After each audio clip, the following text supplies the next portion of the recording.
Okay. Hey, we're recording. Yeah, we're recording. Are you ready to go? I'd like to think I am. All right, so we should do a cold open. Yeah. Can you start with the Ooga Chakas? What? Never mind. Hooked on a feeling. Come on. Ooga Chaka, Ooga Chaka, Ooga Chaka, Ooga Chaka. Like the Ally McBeal baby. Woo! That's lovely. All right. All right, all that stuff's going to get edited out, I'm sure. Or not. Depends on who's doing the editing. If I'm doing the editing, it stays in. If Megan, maybe it'll go out. Oh, it is not going out. Yeah, please. Megan, I'm counting on you. Kevin, you're getting a nice pick in the ear. It'll be the first time. Oh, yeah, there's already two broken off in there. All right, so are we actually recording? Yeah, ready? Go. All right, hey, 1, 2, 3, and welcome back, ladies and gentlemen.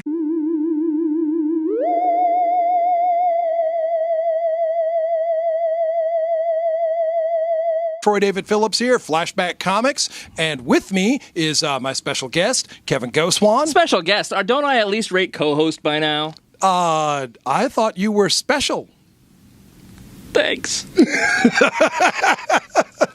Hi, I'm Kevin Goswan from Comics Online. I try to switch up the shirt every time. Yeah. I don't know if I've worn... This is a 2009 Comic-Con edition. Don't forget the .com. ComicsOnline.com. Thank you.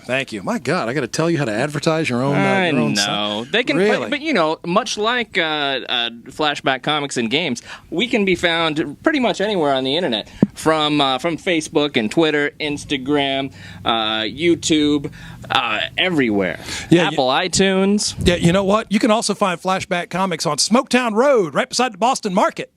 That's right. Yeah. That's the best place to find Troy. Yeah, because that's where you'll also find the comics. Speaking of which, Let's talk about comics. Yeah, let's talk about comics.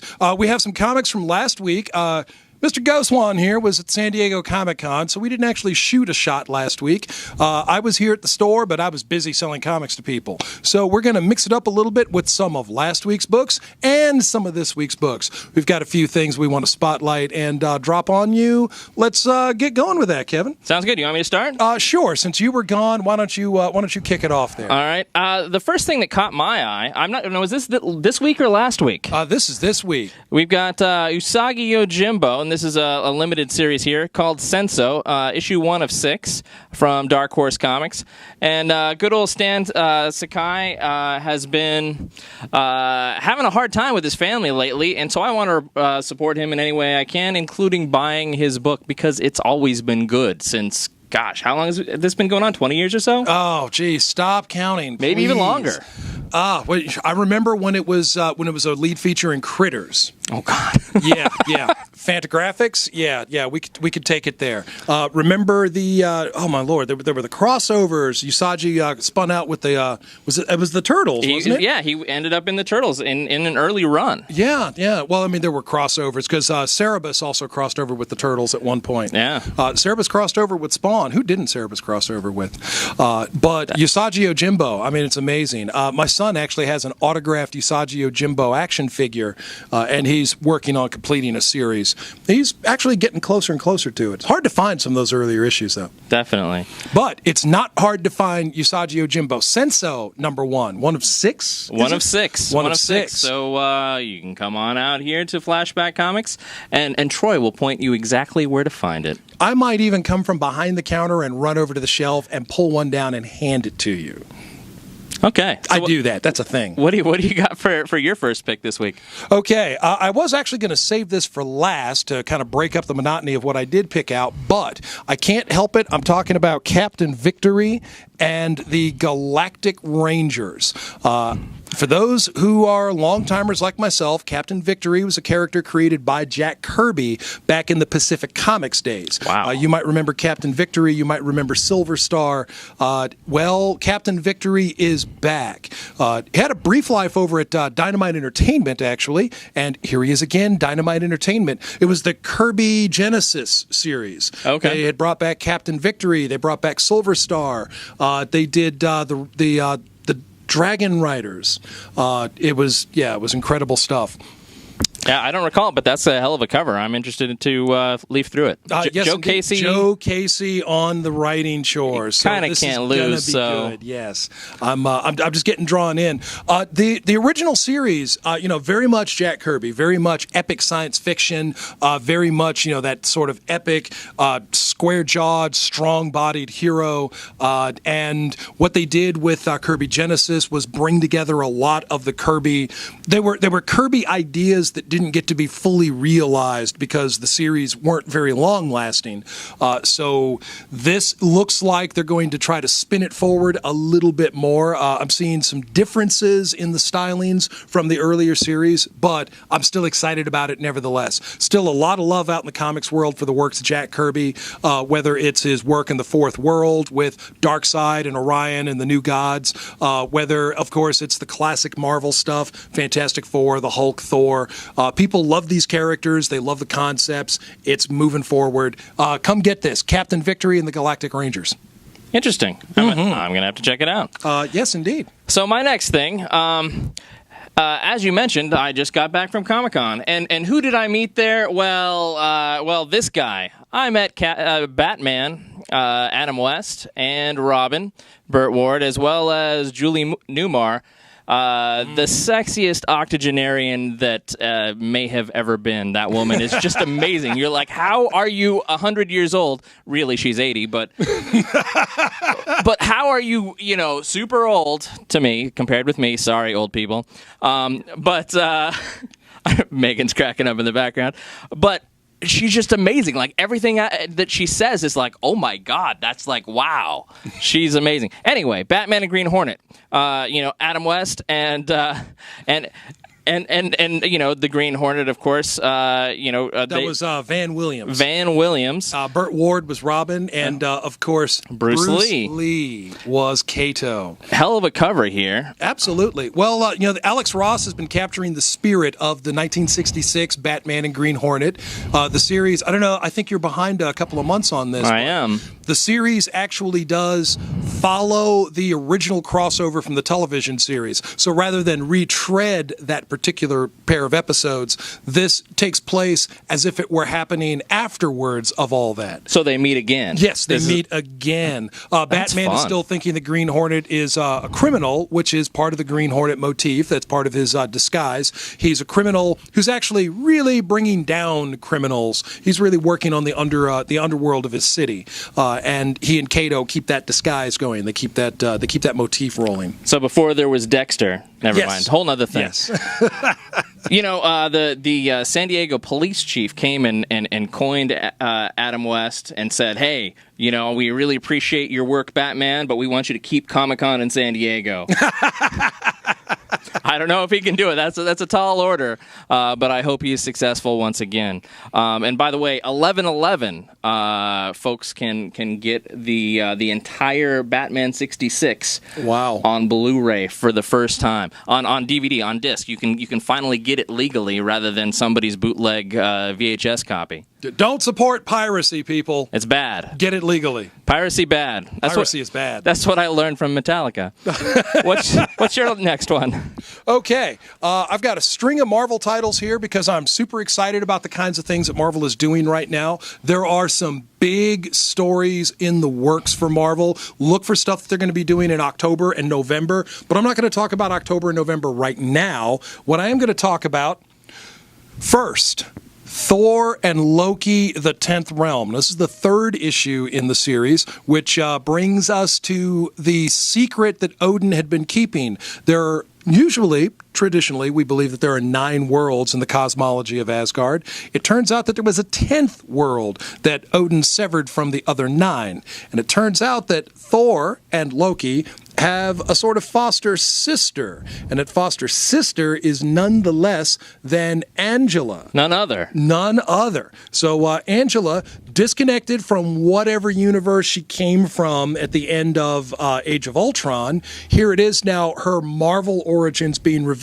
Now, of course, longtime fans know that Angela is a Spawn character. And obviously, not anymore.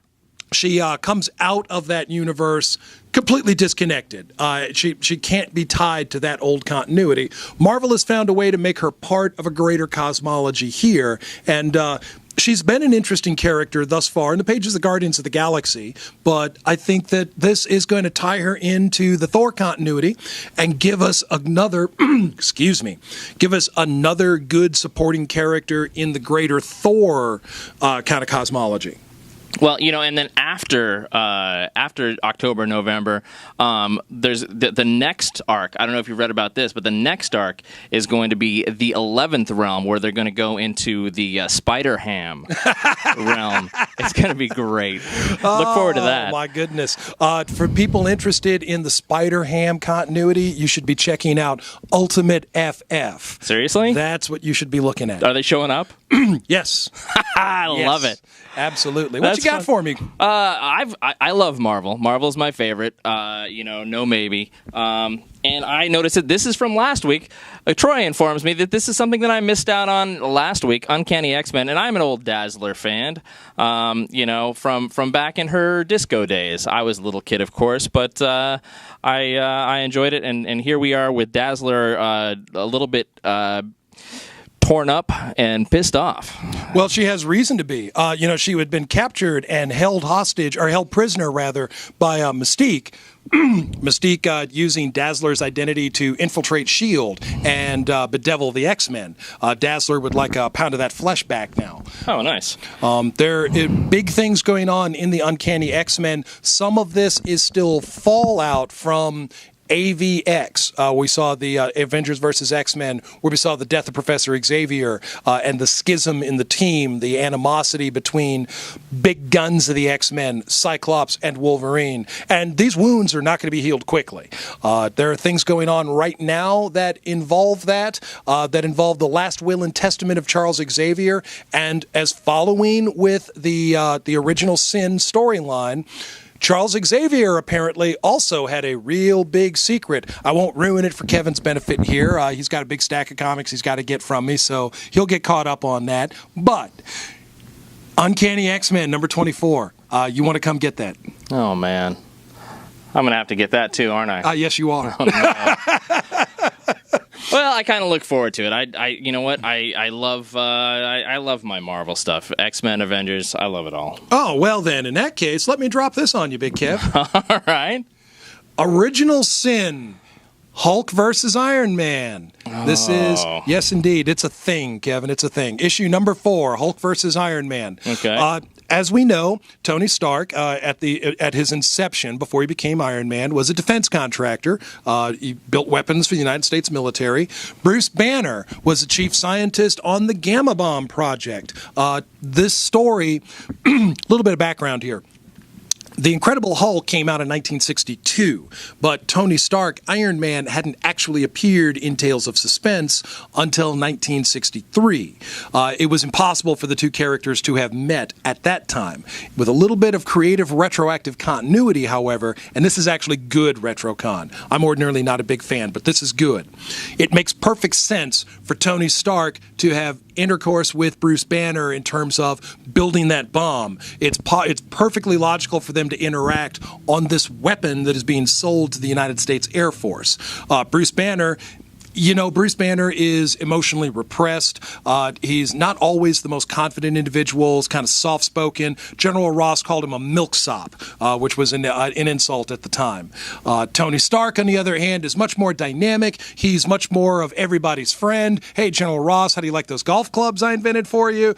And so Tony comes sweeping in and immediately gets under Bruce's skin. It turns out, however, at this point in time, when Tony was still drinking heavily, not to the degree that he was in, say, Demon in a Bottle, but fairly heavily, fairly irresponsibly, turns out that, like everything else in Original Sin, Tony has a secret. And that secret had big ramifications for Bruce Banner and the Hulk, and now Bruce Banner, the Hulk, is coming back to get a piece of his own.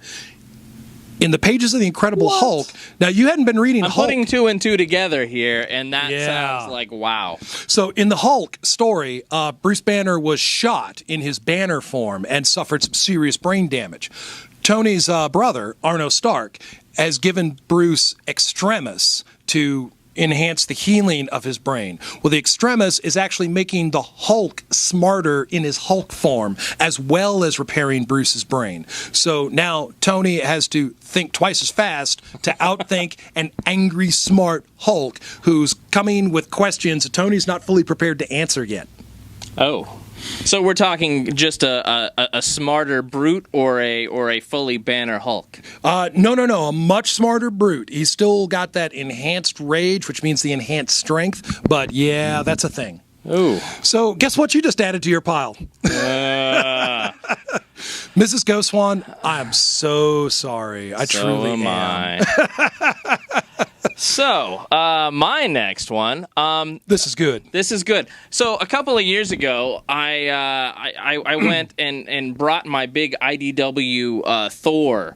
The big huge one from I forget it was called Master Collection or something. Yes. From back in the 80s when Beta Ray Bill first shows up, and so I bring that to San Diego Comic-Con thinking, oh well, Walt Simonson always used to be here, but I haven't seen him in a few years, but I haven't been looking for him in a few years. I brought it there. No, he's not actually in town, so I left it with my friend there in San Diego, and then I came here for the first time to the DC area, went to Baltimore. And I talked to Walt Simonson, and he said, "Oh, I never go to San Diego Comic-Con anymore." And so I brought it home. But he does come to the Baltimore Comic-Con. He does all the time. He loves it. He said it's like one of his very favorites, if not the favorite. But here's the thing. So I brought it back here. Well, I just got back from San Diego Comic-Con. I'm walking down the street, minding my own business. Who do I see? Walt and Wheezy. Oh, my goodness. Yeah, so lovely as they are, I was like, really? And that's all leading up to, hello, Simonson, doing some Norse-type stuff with Ragnarök. Ragnarök. This is a non-Marvel Ragnarokic thing. Obviously, that's another Thor that's on the cover there fighting... the Midgard Serpent, Jormungandr. Exactly. And so I'm excited about that. You should be. I love Walt Simonson. You know what's really going to excite you about that book? Huh?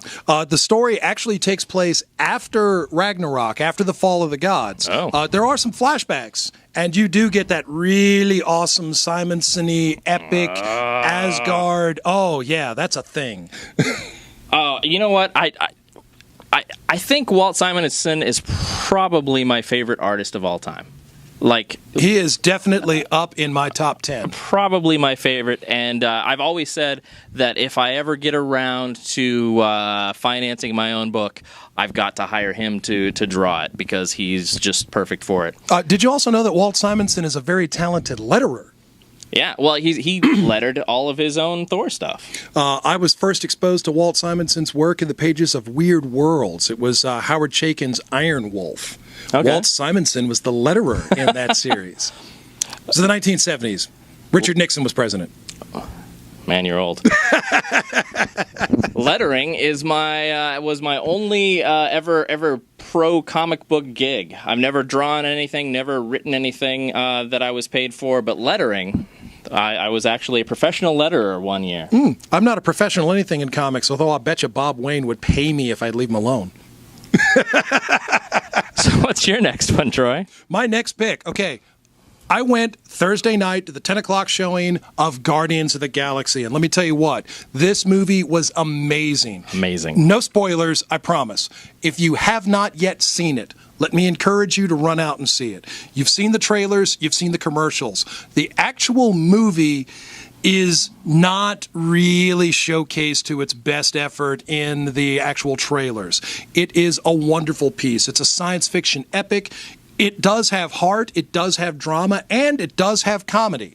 It's not a comedy, but it is funny when it is appropriate to be so. It is funny at the right moments. All of the characters have their moment to shine. They say something funny, it will make you laugh out loud genuinely. Stay to the end credits. After everything. Yes, after everything. It is worth the while. I laughed out loud legitimately. I split my sides. I stumbled down the steps. Fortunately, I did not fall that time. not. It was very funny. I would call it a comedy, though. I would call it a sci-fi action comedy because there is, while there's certainly dramatic tension. Yes.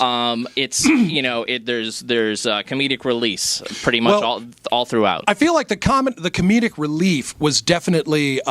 It was well executed. It was appropriate. Very. It lightened the mood when it needed to be so. But it takes itself seriously, and I think that's the big difference. It's not a comedy like Spaceballs was a comedy. It doesn't make itself a farce. It doesn't make fun of itself. The characters simply have a moment, given their innate snarkiness, given their innate seriousness, given their initial innate dislike of each other, as they are drawn together by the conflux of events, as they learn to trust, respect, and care about each other. The humor it's good. It's like I said, it's appropriate when it is funny. But when it's not appropriate, the movie does not make fun of itself. It doesn't make itself a farce. And having said that now, I'm going to start with the first of 2 Spotlight solo series that have grown out of the Guardians of the Galaxy. First on my hit list is the 2nd issue of Legendary Starlord. Ooh. Peter Quill. Yes, Starlord. He's got his own book. Starlord has had a nice long life at Marvel. He's been handled by several different writers, talented artists. His story has been rebooted at least twice. He's had 2 long leases on life. This one, however, they appear to be nailing it. They've found a voice for Peter Quill, and they're definitely taking him to some good places. He has a good ensemble of characters to ping off of. And I'm sorry, Kevin, I'm going to run over you for a second. You should. Because one of those characters that he can ping off of is, yes, Rocket Raccoon. Rocket Raccoon also has a solo series from Marvel now, spinning out of the Guardians of the Galaxy. Rocket's book, illustrated and written by Scotty Young. It's funny. It is a bit funnier, lighter-hearted in tone than Star-Lord's book, which you would expect from Rocket. Of course, you see Groot in there as well. I don't know that we're going to see a solo series for all of the Guardians, but I do recommend picking up Legendary Star-Lord, Rocket Raccoon, and Guardians of the Galaxy. The Guardians of the Galaxy, which brings those characters together and gives you some more. Look for Carol Danvers, Captain Marvel, in the pages of Guardians of the Galaxy. Look for Angela in the Guardians of the Galaxy. Iron Man, just last year, was a guest star for several issues. It's an amazing book, people. I'm looking forward to catching up, and I have Troy to thank/hate for it. Not really hate. Just be annoyed with a little bit because he's too good at his job. Come visit. You'll understand that he will get you hooked on all the best books. He'll skip, because there are mediocre books. We all know this, and he will skip them, and he will give you the good ones. That's the danger. That's the quicksand that comes with coming and visiting Flashback Comics. I just want to let you all know it's that double-edged sword of pleasure and pain. Hey. But you know what? You can't blame me for this next one. You picked what is truly an amazing book, written by an amazing writer. It's just enormously an intelligent comic here. 2 covers. Neil Gaiman. You might recognize me from Comic-Con Episode 4 of Fans Hope. I'm the guy who says Neil Gaiman. That's my only line in that movie. But I was interviewed for like 15 minutes, and that's all I got. But 2 covers here. Neil Gaiman's Sandman Overture #3. They're taking their time with it. That's fine. It's been a long time, and I'm glad to see it coming.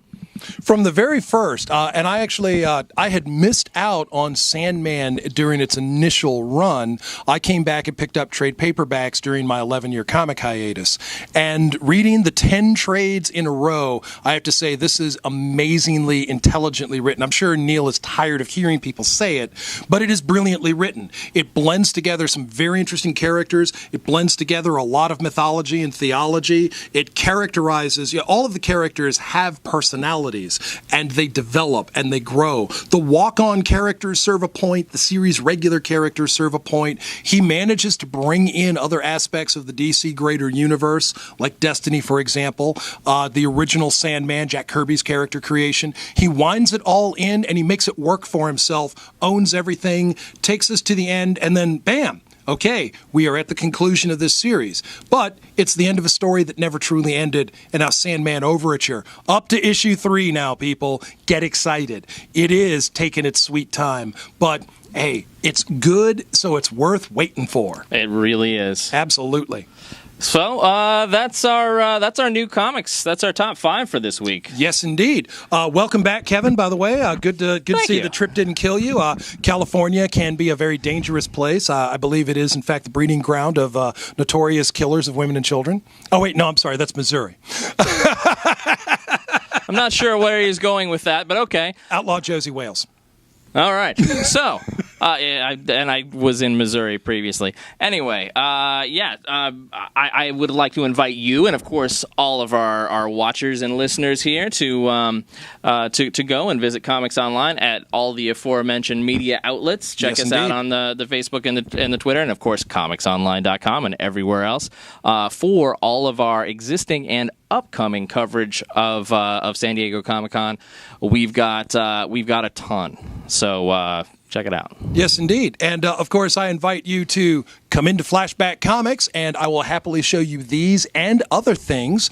Bring me your lists. Tell me what you're looking for. Let's see if I can't find them for you.